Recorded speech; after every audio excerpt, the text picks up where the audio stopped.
Agora, tem uma outra questão também que surgiu ao longo desse debate, que é justamente o fato do Hamas ter sido escolhido pela população que está na faixa de Gaza. Então, várias vezes nas conversas que eu tive, as pessoas questionavam, mas nós estamos falando de um povo que escolheu esses terroristas para estarem lá. Então, a gente está falando de um povo que quer esses terroristas lá. É porque o Hamas não é só isso, né? Então, e aí, qual que é a análise que precisa se fazer para não se manter o debate só no raso? Só, ok, entre aspas, né? Os palestinos, então, merecem o que estão tendo porque foram esses os poderosos que eles escolheram? Foram os terroristas que eles escolheram para controlá-los por conta desses mais de 40% que em algum momento votaram para que o Hamas estivesse ali no poder? Como aprofundar isso e sair desse debate raso que leva até um julgamento dessas pessoas, né? Se cria um tribunal para julgar essas pessoas. Como escapar disso, hein, Renato? Eu acho que toda a sociedade tem o direito de fazer escolhas erradas em determinado momento. O problema foi o que ocorreu após 2006, após essa eleição em que o Hamas sagrou vitorioso, foi o que o Hamas fez com a oposição, né? A perseguição que foi feita com outros grupos de oposição naquele momento, o que basicamente tiraram, né, esses grupos de oposição do jogo e não deram novamente o direito da população de fazer essas escolhas. Então é aí que está o problema. Professor?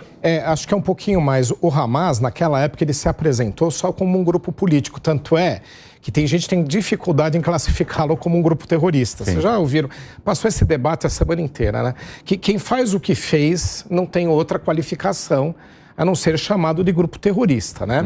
Se ele tem outros objetivos além desse, não fazem com que ele não seja. Mas, de qualquer forma, ele é um grupo que organiza politicamente a região, ele é um grupo que cuida dos serviços públicos naquela região, ele é um grupo que cuida de preceitos religiosos e a gente sabe que para muitos daqueles povos isso está misturado diretamente com o que é o Estado. Enfim, ele é isso também.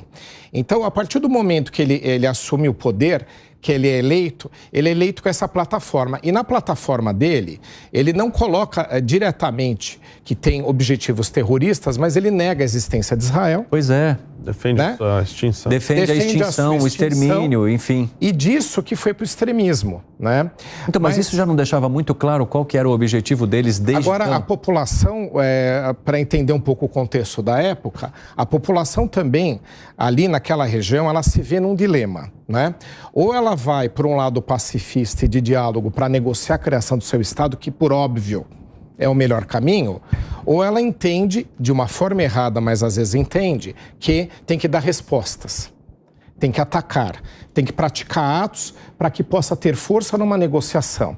Então, infelizmente, uma parte, e concordo com ele, não todos, até porque essas eleições são discutíveis, inclusive, mas de qualquer forma, uma parte foi por essa agenda.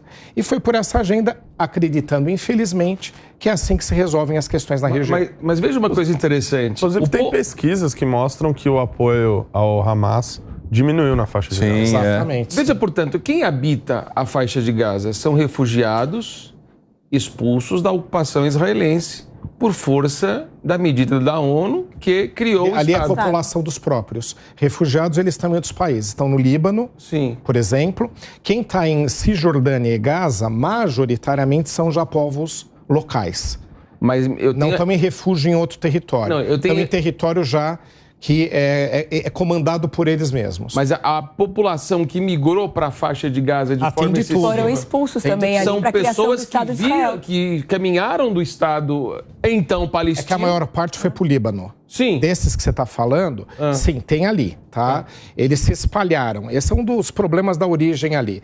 Quando a ONU dividiu, olha, aqui vai ser dos palestinos, aqui vai ser de Israel, mapa muito bonito. Só que faltou combinar com quem estava ali. Os palestinos. Não é? Com os que foram deslocados. Sim. Né? Que são os refugiados que você está falando. Quando houve o deslocamento, que foram 750 mil à época, né? E eu acho que foi o erro da ONU não lidar com esse problema. Ou vamos indenizar essas pessoas, vamos alocar em outro lugar. Tinha que lidar com isso. Eles não lidaram. A ONU também perdeu a agenda porque ela não lidou com o produto da divisão ali.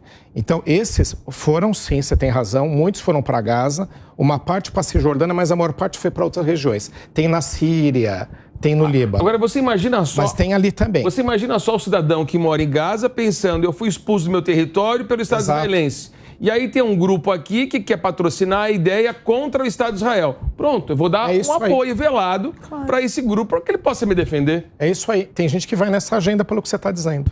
Samantha. E numa eleição que a gente está falando de 2006, passaram muitos anos, não é? O Hamas mudou em muita coisa. Agora, inegavelmente, a ONU falhou na questão do Estado palestino. Isso foi deixado de lado. Né? A própria ocupação de Israel com os kibbutz ali na Cisjordânia também geram não um deveriam conflito. Ter deixado isso. Isso não deveria ser possível. Então, esse conflito ele vem sendo alimentado. Claro que nada justifica o que o Hamas fez. Atentado terrorista. Esse é o ponto inicial. Mas a gente tem que entender o contexto, da onde isso surge, não é? E a população, muitas vezes, a gente também tem que levar em consideração que o Hamas lida com informação. O que é passado para essa população? E a ONU não criou um problema só para os palestinos, criou para Israel também. Exatamente. Porque se você deixa uma região instável, não precisa dizer, olha o resultado aí. Exatamente. Luiz. Eu acho que se a gente pegar qual foi a gênese do Hamas, foi lá em 87. Ele era um grupo que era formado por parte dos integrantes da Organização pela Libertação da Palestina, os mais religiosos. Os mais religiosos no sentido que só os palestinos poderiam cuidar daquela área, os israelenses não poderiam estar lá. E eles se juntaram com a Irmandade Muçulmana, que deu origem a vários grupos extremistas aí pelo Oriente Médio. Então eram os caras mais radicais, eram os mais religiosos estritos e eram os mais radicais. E eles foram se fortalecendo, isso desde lá, 87, 88. Hoje você tem uma autoridade palestina na Cisjordânia altamente enfraquecida, que não consegue dar nenhuma resposta para o povo, para as demandas do povo palestino.